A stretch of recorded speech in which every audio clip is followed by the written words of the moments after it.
The night sky above Earth was calm. Millions of people across the world were sleeping, working, or simply living normal lives. But high above them, beyond the atmosphere, the calm was broken. They came without sound. Huge black ships appeared in Earth's orbit, so many that they blocked the stars. Their design was not like human ships. They looked sharp, almost alive, like the skeletons of ancient monsters drifting in the void. For the first few minutes, the world panicked. News channels lit up. Radars screamed. Governments scrambled. The word invasion was whispered in every command center. But then, something strange happened. The alien fleet did not fire. No bombs, no lasers, no threats. Instead, one massive ship lowered into the upper atmosphere and sent a single message. It was simple, translated into every human language. We seek mercy. Do not fear us. The world froze. Mercy. From them. On the bridge of Earth's orbital defense station, Commander Hayes stared at the message on his screen. His soldiers expected orders, ready missiles, prepare defense. But Hayes frowned. They have the power to burn our world, he said quietly. Why ask for mercy? The alien ship opened its communication channel. A figure appeared.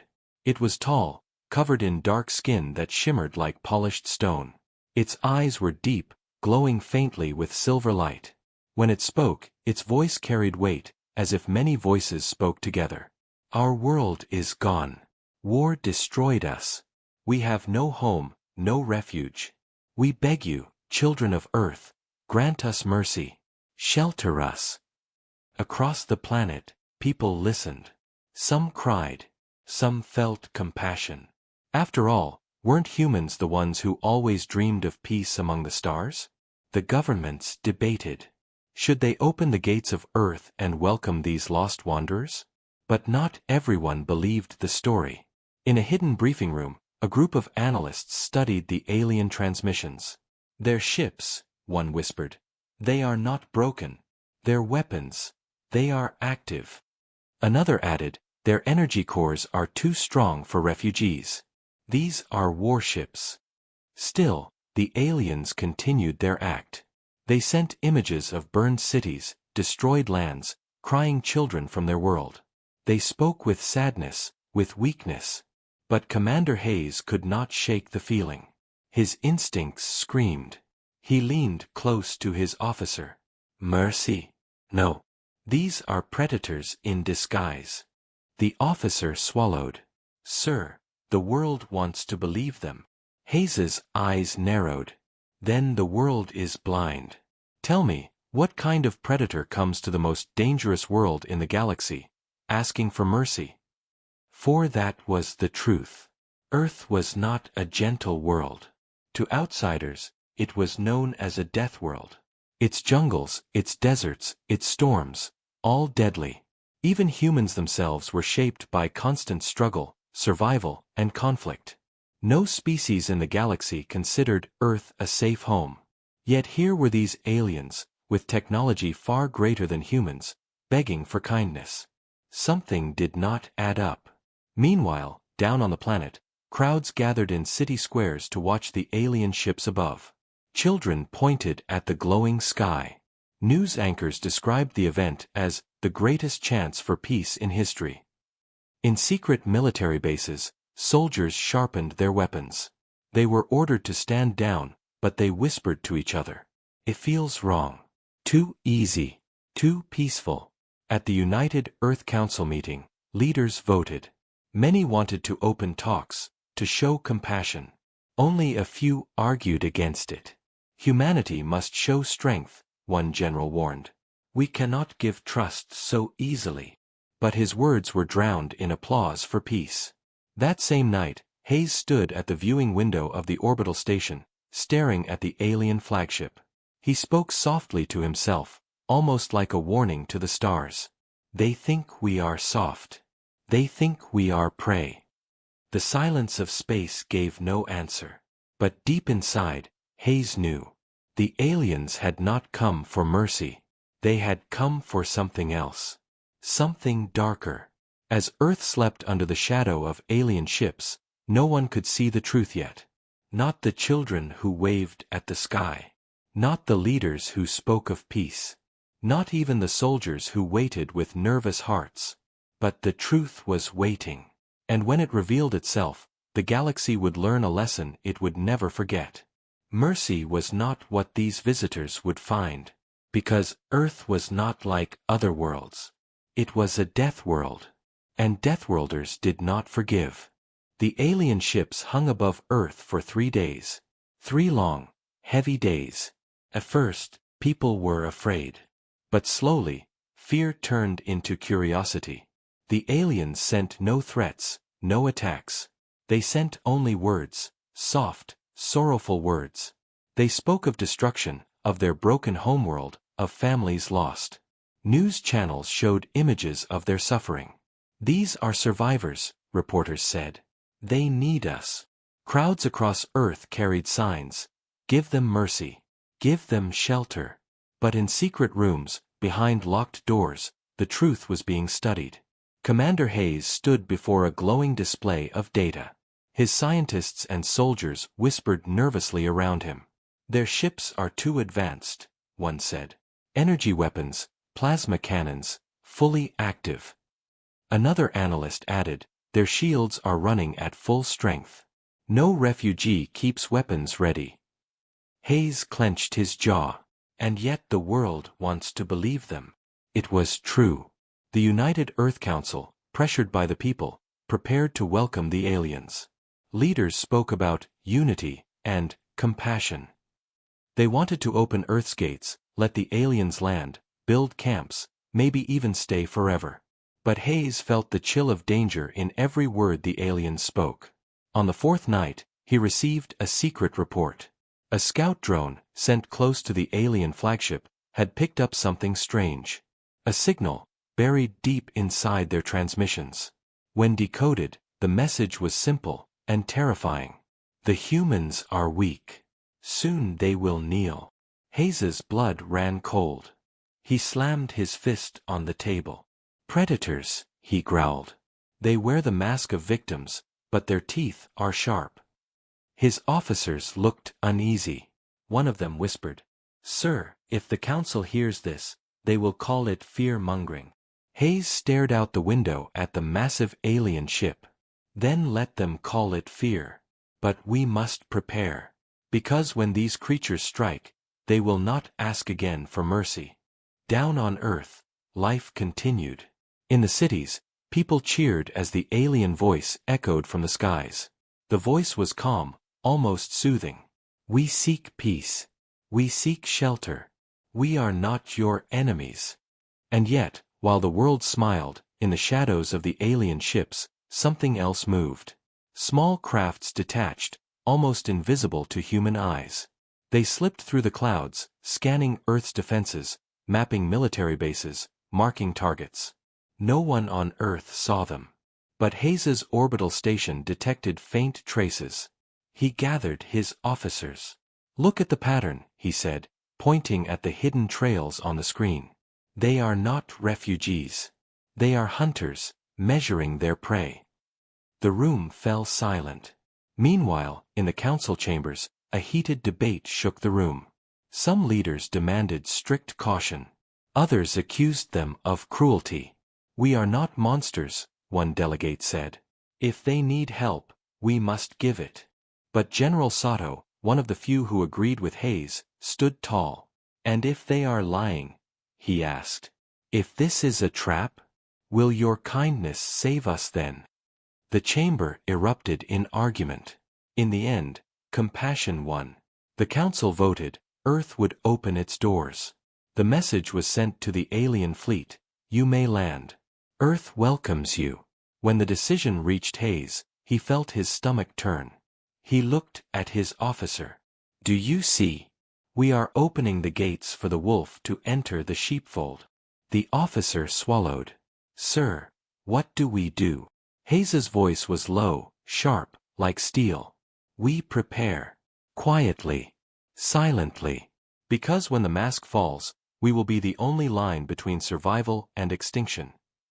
That night, something happened that few noticed. A listening array deep in the Pacific Ocean caught a strange signal. Alien words, spoken quickly, not meant for human ears. When translated, the message chilled the blood of every soldier who heard it. Tomorrow we test them. Tomorrow we strike. The next morning, the world celebrated. Crowds gathered in cities. Children waved flags. People looked up with hope as the first alien ship slowly descended through the clouds. It looked majestic, its black surface glowing like liquid metal. Cameras flashed. The news called it the dawn of a new age. But Hayes stood in silence at the orbital station, eyes fixed on the ship. His hands gripped the railing. "They don't see it," he whispered. "But I do. This is no dawn. This is the shadow before the storm." And he was right. Because inside that alien ship, far from human eyes, the truth was spoken freely. The alien commander stood before his warriors, his silver eyes burning. "Mercy," he laughed. "They believe our lies. Soon, Earth will kneel. And when they do, we will show them fear." His warriors bowed, their claws gleaming in the dim light. And so the trap was set. The world waited with open arms. The hunters waited with hidden knives. And Earth, the Deathworld, stood unknowingly on the edge of a war that would burn the stars. The alien ship touched down in the Great Plains of Central Asia. It landed gently, as if to show peace, but the earth trembled beneath its massive weight. Cameras rolled. People cheered. All across the world, news channels broadcast the same message: the refugees have arrived. But in the shadows of that ship, behind its shining silver walls, no refugee waited. Soldiers waited. Predators. Commander Hayes stood at the viewing deck of the orbital station. His eyes were locked on the landing site. His chest felt heavy, his instincts sharp. Then it happened. Without warning, the alien ship shifted. Its black surface rippled like water. Panels opened. From inside, weapons extended, giant cannons glowing with blue fire. The first shot came fast. A beam of plasma tore through the sky, striking an Earth defense satellite. The explosion lit the heavens like a second sun. The crowd below screamed. The illusion of mercy shattered. Across the globe, more alien ships dropped their disguise. Hidden fleets uncloaked in orbit. Dozens, then hundreds of warships, their weapons burning bright. The message was clear. This was not a plea for help. This was war. On Earth, chaos erupted. Cities fell into panic. Crowds scattered. Leaders shouted orders that came too late. But in the silence of the orbital station, Hayes gave only one command: activate contingency. The officer's eyes widened. "Sir, that's... do it," Hayes roared. And so the Deathworld answered. Across the planet, hidden bases came alive. Deep bunkers opened. Missiles rose. Satellites once thought useless powered up. 4 years, Earth had prepared quietly, secretly. Because Hayes and a few others had always known, the galaxy was dangerous, and predators always hunted the weak. But Earth was not weak. The first human counterstrike came like thunder. A swarm of missiles streaked through the sky, striking the alien flagship on the ground. The explosion shook the planes, tearing metal apart. Alien soldiers stumbled out, roaring with fury, only to be met by human gunfire. The war had begun. In orbit, alien fleets turned their weapons on Earth. They expected surrender, quick and easy. Instead, they met resistance unlike anything they had faced before. Human ships, though smaller and fewer, fought with savage creativity. They rammed, they swarmed, they used debris as weapons. Where other species fought with order, humans fought with chaos. An alien commander shouted, "They are disorganized." But his second-in-command shook his head, fear creeping into his voice. "No, they are predators. Just like us." On the ground, battles raged. Alien warriors towered over humans, stronger, faster. But humans did not break. In the ruined streets of Moscow, Soldiers set traps, using fire and smoke to blind the invaders. In the deserts of Africa, human fighters lured alien machines into sandstorms, where engines choked and metal melted. Everywhere the aliens looked, humans fought with desperate fury. They did not fight like prey. They fought like deathworlders. Inside the orbital station, Hayes received reports. Cities burning. Fleets falling. Soldiers dying. And yet, a small smile touched his lips. "They thought we were soft," he whispered. "They thought we were merciful." His eyes burned with steel. "They forgot where we come from. They forgot what shaped us." Hours passed. The war spread. The aliens won ground, but at a cost.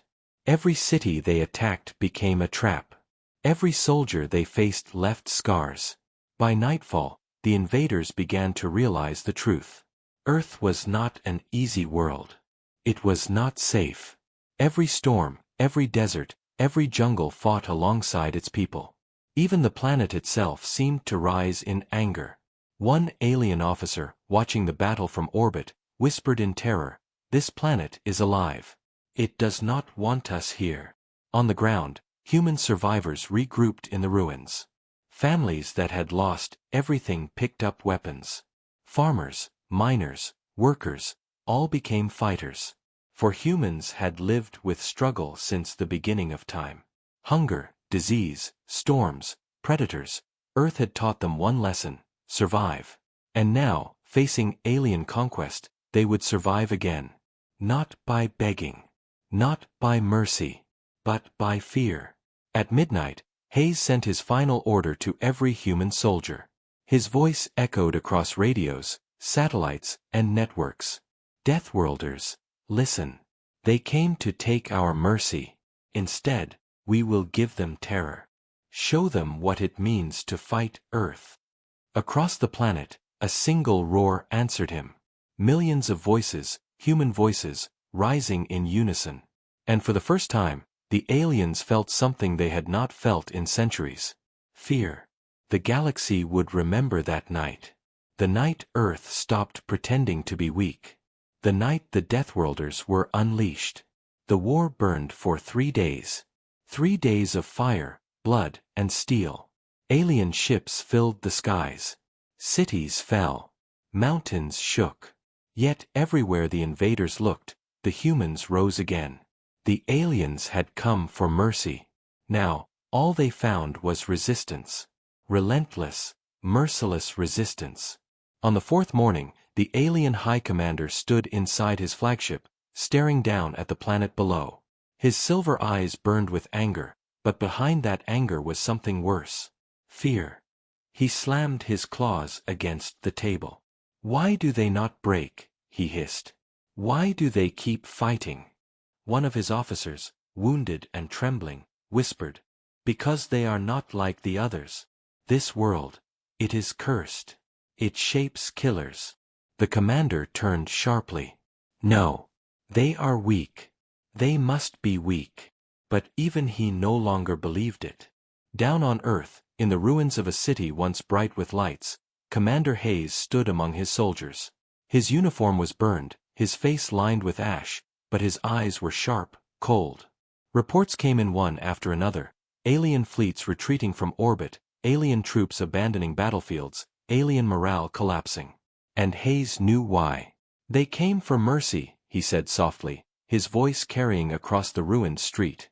"But they woke a death world instead." Human tactics grew sharper with every hour. Where the aliens had strength, humans answered with cunning. Where the aliens had technology, humans answered with creativity.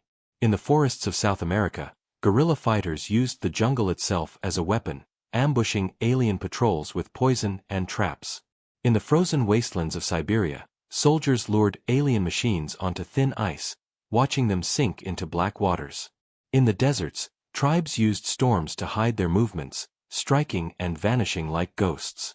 Everywhere, humans turned their planet into a weapon.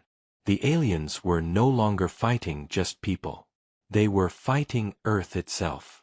By the 7th day, the invaders' fleet was broken. Ships that once glowed with power now drifted in flames.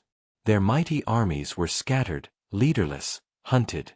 Finally, the alien commander sent a desperate message to Earth. His voice trembled, his words filled with panic. "Humans, forgive us.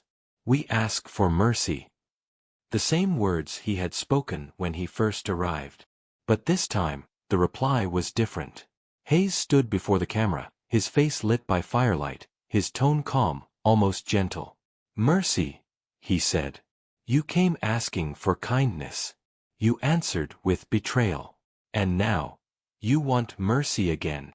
He leaned closer, his voice turning sharp as a blade. "No. What you take from others, you will never receive from us." The transmission ended. Silence fell across the alien fleet. And then the humans struck one last time. Coordinated attacks, precise and brutal. Alien warships, once feared across the stars, fell like broken birds. Cities glowed with the fires of victory. The last alien commander, watching his empire collapse, gave a final order. "Retreat. Leave this cursed world." And so they fled. Broken, defeated, terrified. As the last alien ship vanished into the dark of space, silence returned to Earth. But it was not the silence of peace. It was the silence of a warning that would spread across the galaxy. Far away, in the halls of alien empires, whispers began. "The humans have risen. The Deathworlders fight with no mercy. Do not go near Earth." Fear became their story. Fear became their truth. On Earth, people rebuilt. Families mourned. Cities healed. But Hayes knew the war was not just about survival. It was about reputation. Standing at the edge of a ruined city, he looked up at the night sky, where stars burned bright once more. His voice was quiet, almost like a prayer. They came seeking mercy. They left carrying fear. His soldiers around him stood silent. They all knew the truth. Humanity had changed that day. The galaxy would never see Earth the same way again. And somewhere, far beyond the stars, those who had fled carried the tale. They would warn their children. They would warn their leaders. They would whisper in the dark about the death world and its people. Not a world of mercy. Not a world of peace. But a world of predators. A world that delivers fear. The final words echoed in the silence of space. Mercy they asked for, but fear they carried home.